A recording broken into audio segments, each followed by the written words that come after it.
I'm John Stobart, and today we've come to the beautiful Connecticut River Valley, an area that's inspired artists for over 100 years. We'd like you to come along with us while we explore the area, have a look at a very important school, and find a nice place to paint.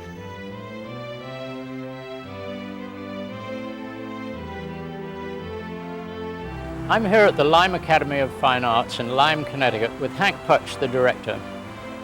And I always remember when I first came here and saw this school a couple of years ago, I thought this is just like the Royal Academy because it has all the traditional disciplines that a school teaching a classic education in the arts should have. Well, we are very proud of that, John. We are working very hard at disciplines that we consider to be Renaissance and classical. And it really shows in the students' work. I've been through and it looks wonderful. Well, there's some students who have just arrived who are Stobart Fellowship winners, and they are alums of the school, and I think you should come and talk to them. I'd love to do that. It's a special privilege for me, and I know it will be for you, to meet some of the students that are working in the academy here today. And here we have Rachel Armstrong, Eric Jacobson, and Doug Smith, and we're going to be looking at 3 paintings that they've done while they've been here. Now this one here, Eric, this is yours. Yeah. Tell us where it is. Is it nearby? This is done right on the Connecticut River over in Essex. And it was done on a cloudy midday. This is a especially nice vertical composition. It has a kind of little bit of a more contemporary feel to it, like your work has. And I love the way you've got a nice composition here, very colorful. And the foliage is somewhat muted, and there's a nice pattern, a sense of pattern there. Now let's take a look at Rachel's painting.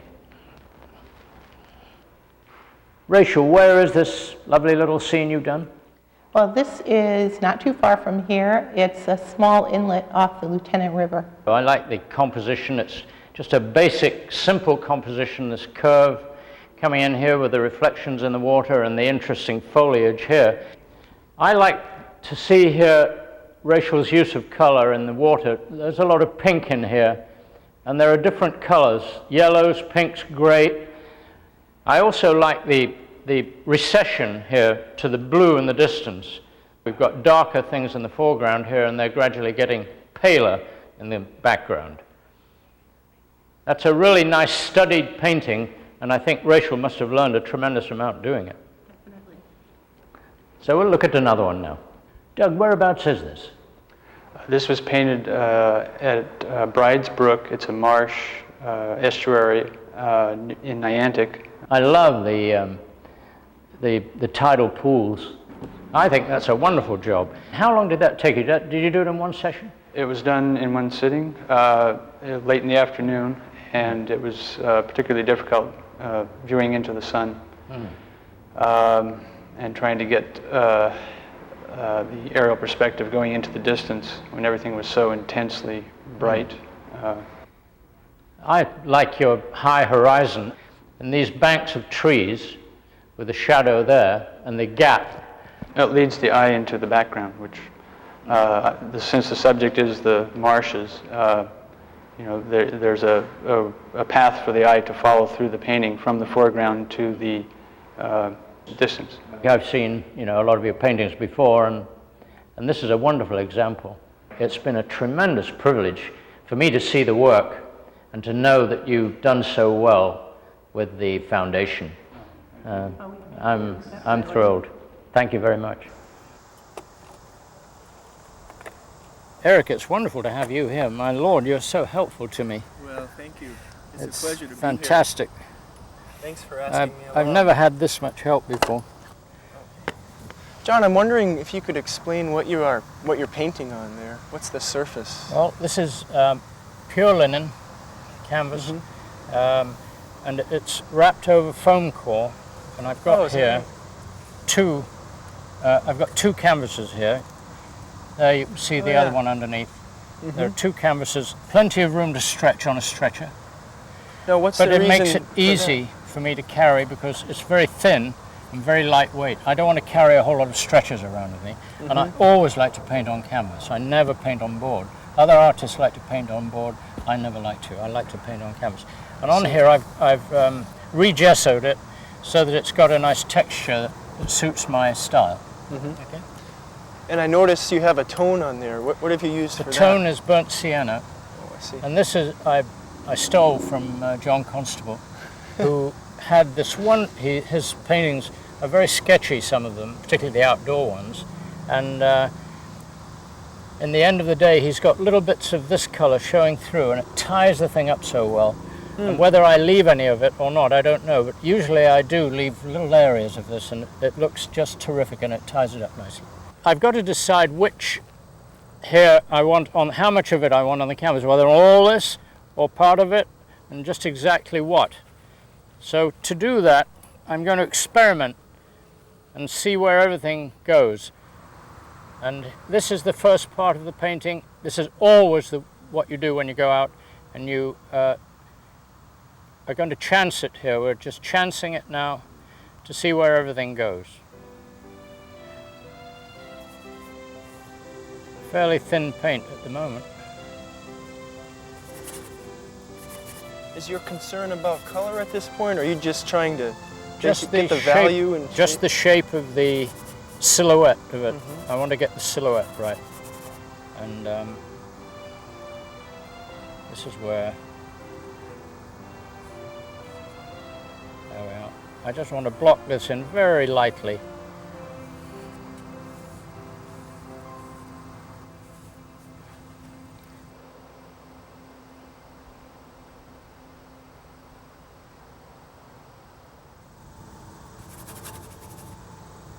Nothing is ever pure white, as you probably know.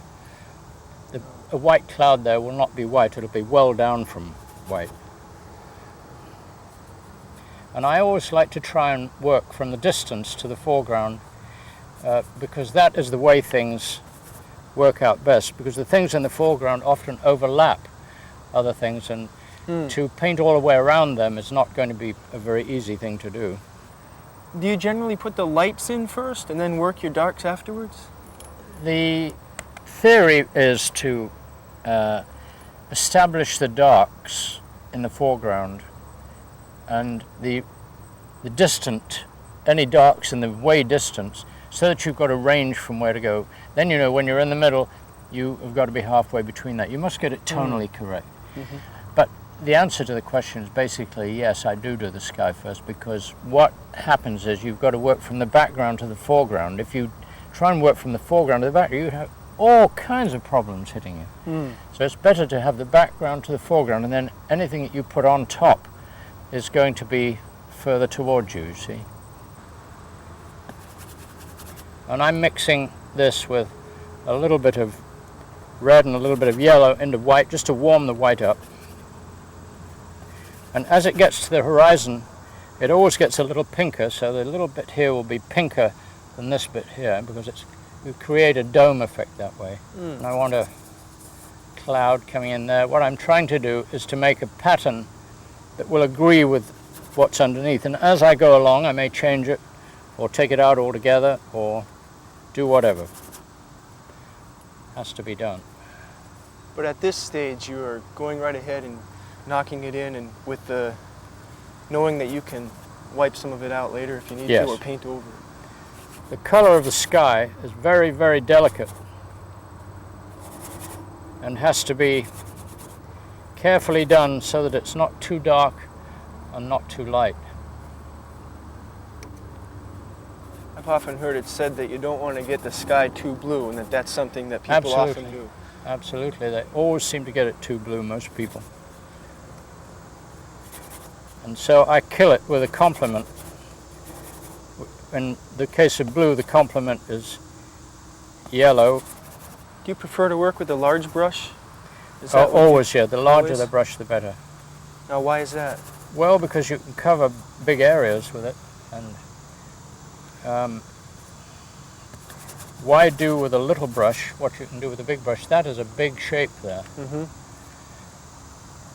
And I always remember when I was first taught painting back in Derby in England, which is right in the middle of England. And I was painting this wall the same color all the way across, and he came up behind me and he said, you know, that it's not like that. It changes color from here to here. And this sky changes color from here to here because the sun is over on this left side, and it's a bit darker here, and it's a slightly different color from here. And if you're aware of all that as you're doing it, you will get that larger than life feeling. If you make the transition there a visible transition, it's not visible there, but if you make it a visible, you're already halfway to making it a little more larger than life. I liked what you said about the sky, how it changes in color and intensity as it moves toward and away from the sun. Yeah. I had never really thought to look for that. When you look at that bit, it's almost indiscernible. But if you look at it a bit that way, you can tell, look, it's lighter there than there, isn't it? It sure is. So there's a change in that bit too, so and it's emphasizing that. That is a good point. All I'm doing here is establishing this dark on the left-hand side, and I kind of like that color I've got there. It might have a tiny bit more warmth in it, which I'm going to use a little yellow and a little red.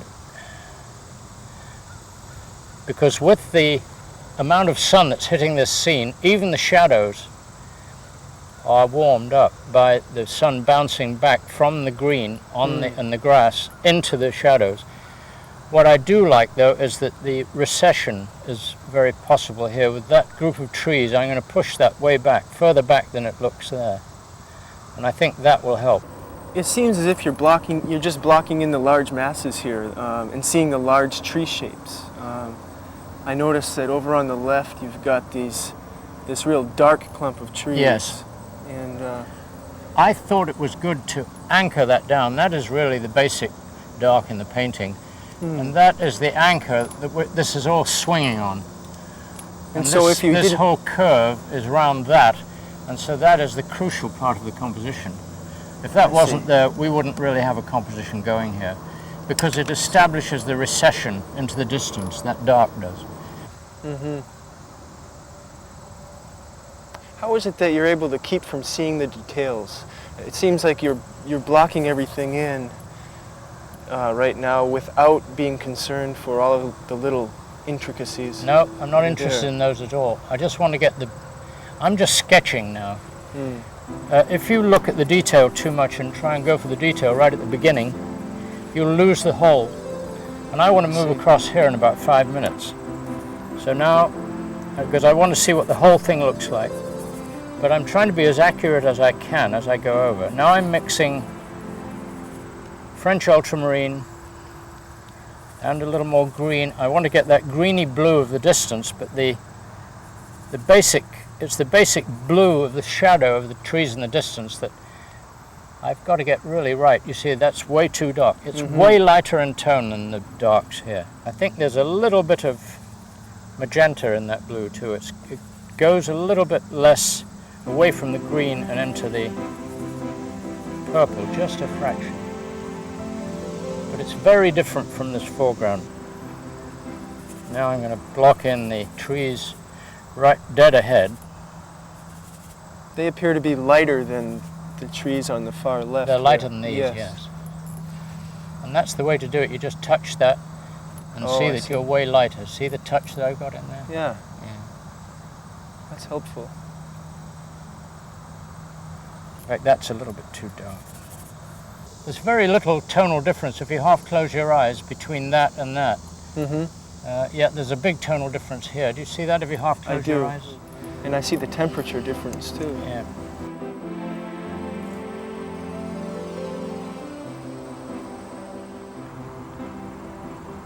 Is that generally how you would do that? You'd put a little of the sky color in if you saw some reflection there.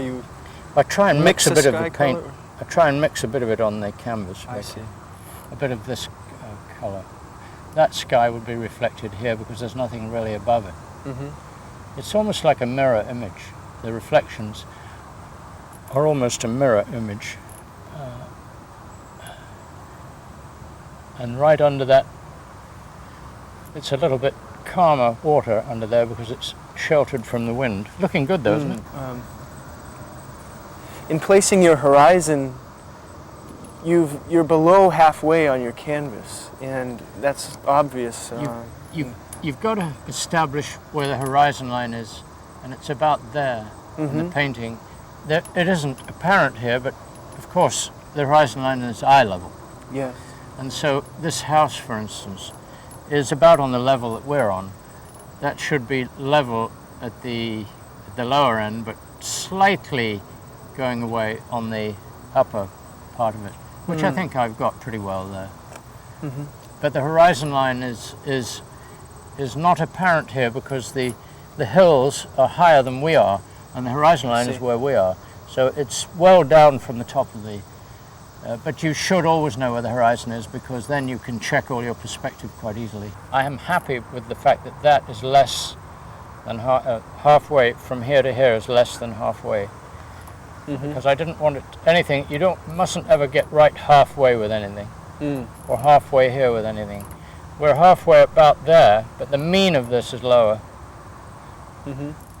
What's happening here is that the sun, as it's moved around, it's made more of an edge along the top here, so I'm going to increase... Well, first of all, I'm going to put the little red tops of the pampas grass, or whatever they call this. I don't know what sort of grass this is. Phragmite. What is it? Phragmite. Is that what it is? Phragmite.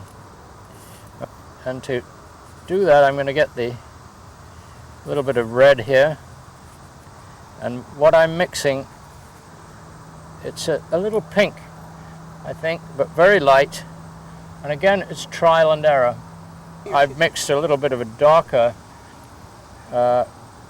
greeny blue here, which is the shadow. I need more of an edge there. That's it. I think I've got it now.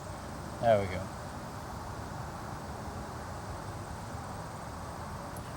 You should be able to do with one brush any operation. You don't need a sky brush and a this brush and a that brush and another brush. You should be able to use one brush. I love these bright brushes. I can do anything with a brush like this.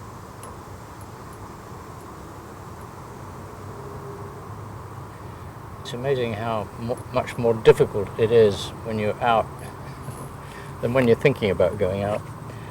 When you actually get out, Right. Your thoughts are, who talked me into this, going out here?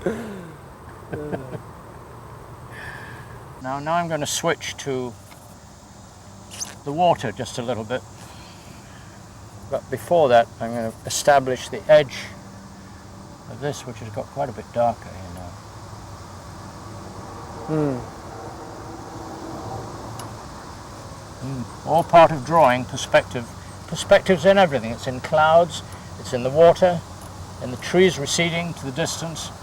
It's everywhere. Unless you get a grounding in perspective, you're never going to understand why things are doing what they're doing. As you're painting here, the sun's obviously moving across the sky, and in the time that you're out here, it seems that a lot of changes are taking place. It's almost as if you're painting a block of time as opposed to a specific moment. That's true. And as we sit here, this will all warm up as the day goes on, because the sun gets lower and lower. It's coming through a thicker atmosphere, and it's causing it to go yellowish or reddish. Finally reddish, but initially yellowish. And that will warm all these greens up. But I've got to establish my tonal range now and stick to it. When the sun is in the position it's in at the moment, the cast shadow is always darker than the shadow on the object, because there's so much light bouncing back into the vertical that the cast shadow is always darker. As you see, and that's another observed thing, you can see that, right, Eric? I can. See that? I think it's good to have these things in your mind and to know them so that you can remind yourself to look for them, though. Right. Good point. I'm all ready to go out and paint as soon as we leave here. I love it. I love it. I find roofs to be the most difficult things to paint often, because they're deceiving. They look darker than they are to me all the time. I think the roof was darker than that. Let's this close.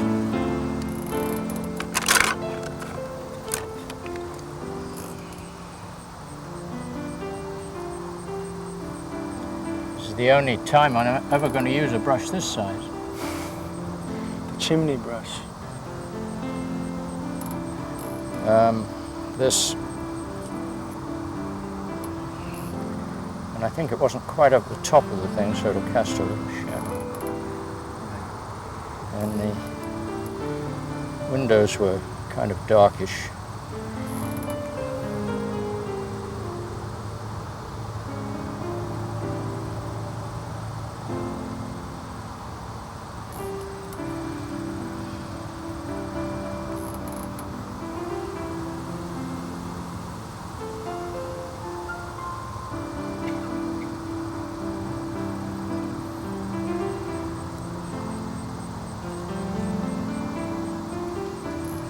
Well, it's getting there.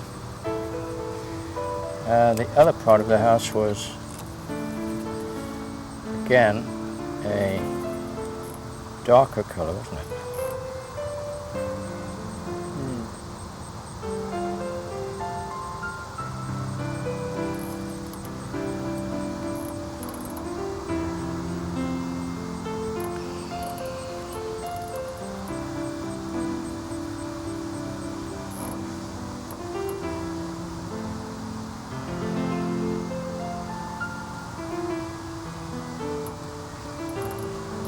All you need is just a little indication of what's there.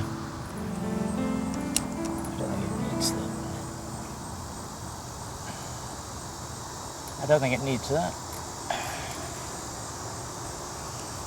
Is that something you do if you make a little slip, you just wipe it right off? Take it right out, and that's the beauty of working outside, you know, and getting it done in one session because it's all wet. I'm just going to now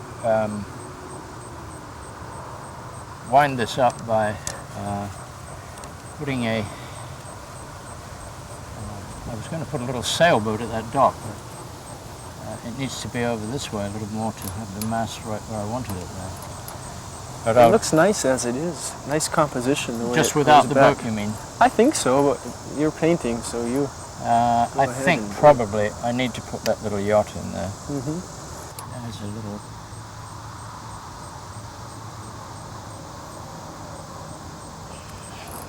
If you are watching trees and a sudden gust of wind, you'll see them curling away and causing ripples in the tree and ripples of foliage.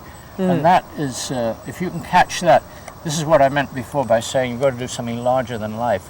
If you watch that and try and get it, the painting will look terrific. People will tell you.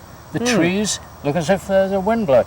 And you will find that that'll happen. Now I'm going to do the foreground reeds, which is really the basis of this area, is this river, which is lined with reeds, and that's the charm of it.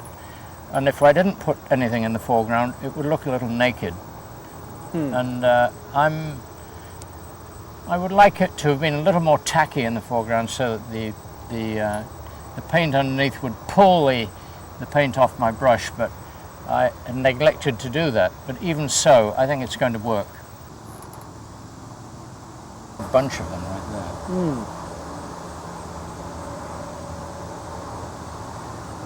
there. And they get darker as they go over here, so, but I'm going to phase them off around here. There's a nice fly there. Isn't that wonderful to have a fly on there? That proves that we did this outside, you see? Exactly. With a fly there. Isn't that wonderful? Thank you, fly. You made my painting. Of course, you could have a bottle of dead flies in your studio, I suppose. I suppose you could. Throw a few on.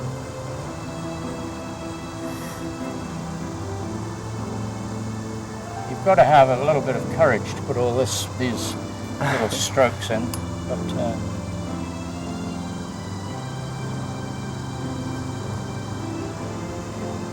You're getting the basic gesture of them, and is that basically the idea? they're random. But I'm going to now put something over this one on the right. I'm going to put the close-up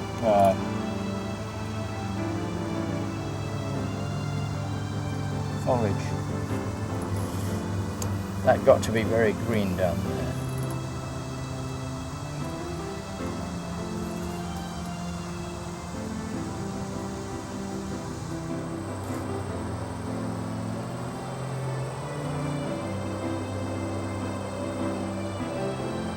Eric, I've had a fabulous time here doing this, and I don't know, but you have really made this show for me because you've been so helpful, passing me things, and I hope I come back and maybe we can both go out painting together sometime. That'd be a lot of fun. That would be super. It's been a pleasure for me. Well, thank you very much, Eric. Thank you. Super for me. Well, I hope you've all enjoyed being here with me on the Lieutenant River in Connecticut, and I hope you'll all join us next time.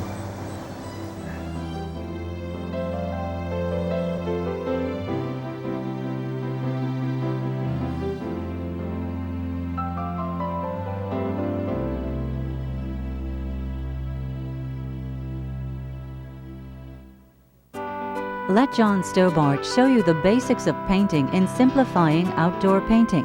This instructional video, never before seen on television, is available for $29.45, including shipping and handling. To order with a credit card, call 1-800-839-1991 or send your check to CPTV Stobart, P.O. Box 82, Hopkinton, Massachusetts, 01748.